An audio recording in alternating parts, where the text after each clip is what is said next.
unwavering, constructive support in our response to the unjustified and unlawful tariffs that the U.S. is still imposing on Canada.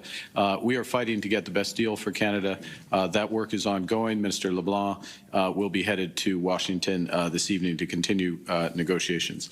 En même temps, nous travaillons également au développement de nouveaux partenariats. We are working on new trade partners. Canada is what the world wants and the values that others aspire to. Our main objective is to build a single Canadian economy instead of 13 and remove barriers to internal trade for goods and labor. Focused on building building projects, and that took up much of our discussion today. I outlined during the meetings the central contribution of the federal government to this mission, first and foremost to eliminate all remaining federal barriers to internal trade and labor mobility, and to enable the federal government, working with the provinces, the territories, Indigenous peoples, to identify and expedite nation-building projects. To be deemed in the national interest, those projects should, amongst others, strengthen the Canadian economy, strengthen our autonomy, our resilience, and our security, provide undeniable benefits to Canada, have a high likelihood of successful execution, be a high priority for Indigenous leaders, and to drive Canada's clean growth potential. Under a new process, once a project is designated as being in the country's national interest, a new federal major project office will bring together all relevant federal departments to provide a single set of conditions that must be met for those projects to advance. And the commitment is to proceed with the approval process for a maximum of 2 years under a new streamlined process that prioritizes federal resources to these most important of projects. We will also work towards one project, one review, including through new cooperation agreements with the provinces. The point is to build the certainty, the stability, and the ambition that builders need to catalyze enormous investment to make Canada into an energy superpower and to build the strongest economy in the G7. We had wide-ranging discussions. There was a lot of preparation for this meeting. We discussed a wide range of potential nation-building projects, including, and this is far from exhaustive, the Western and Arctic corridor, which, amongst other things, connects energy, critical minerals, and trade infrastructure, the Eastern Energy Partnership, critical minerals pathways, which include a range of critical mineral projects that premiers can speak to, the next stage of nuclear from uranium to SMRs to large-scale nuclear, and a series of infrastructure investments for export diversification from ports to rails to last-mile roads. All First Ministers agreed that Indigenous partnerships and equity will be central to success.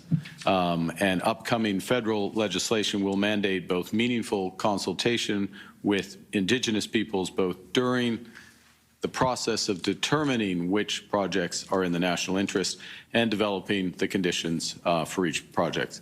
The goal here is to get projects built faster so we can create more high-paying careers and greater prosperity for all Canadians. With our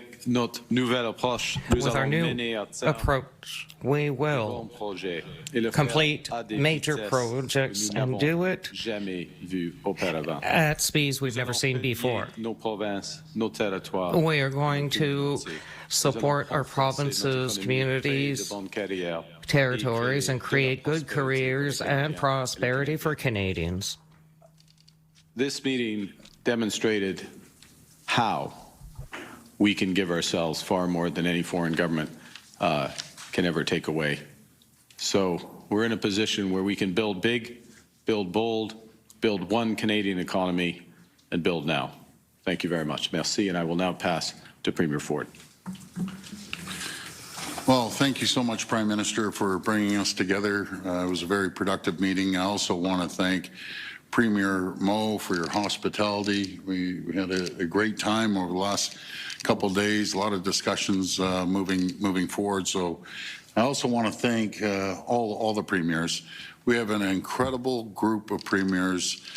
We are united. We're going to move this country forward, the likes of which this country's never seen before. And how we're going to do this is making sure that we don't have federal duplication. As the Prime Minister said, let's get it done quick, fast, immediate, and that's exactly what we're going to do. Let's not forget that President Trump has declared an economic war on every single business, every single person in this country. And we need to do everything we can to fight against him. Again, what the Prime Minister said, and I agree, an illegal trade war. And I think the President's going to have a rude awakening. We're going to unleash our strengths, and that's be it mining, the pipelines across the country, infrastructure, roads, bridges, highways, and specifically the road to the Ring of Fire. So we had that discussion, and as I mentioned earlier on, the last couple times I talked to the press that, you know, nothing's carved in stone at this meeting. There was great discussions, because I know the first question is going to be, what are the exact projects? I have all the confidence in the world. The Prime Minister and his team are going to bring back the list. They're going to sit down. They're going to discuss it to build these large national infrastructure projects from coast to coast to coast. The other area that we spoke about was bail reform. It's absolutely critical we keep our communities safe. It's each and every one of our jobs to protect communities, and that's exactly what we're going to do. We're going to make sure the real bad guys, these violent criminals, go to jail. And people may have a drug addiction, we're going to support them. I'm not worried about them committing crimes as much as I am the criminals that are coming in from all over the country, all over the world, flying in and causing chaos in neighborhoods. And I'll speak just about Ontario on that issue there. But again, Prime Minister, I want to thank you. Working collaboratively and cooperating with all the premiers. I'm very, very confident. I want to tell the people of Canada, and in my case, the people of Ontario, there's hope. We're going to look at, you know, how we're going to move forward and implement as quickly as possible prosperity in our province and across the country. Again, I want to thank you, and I'll pass it back to you, Prime Minister.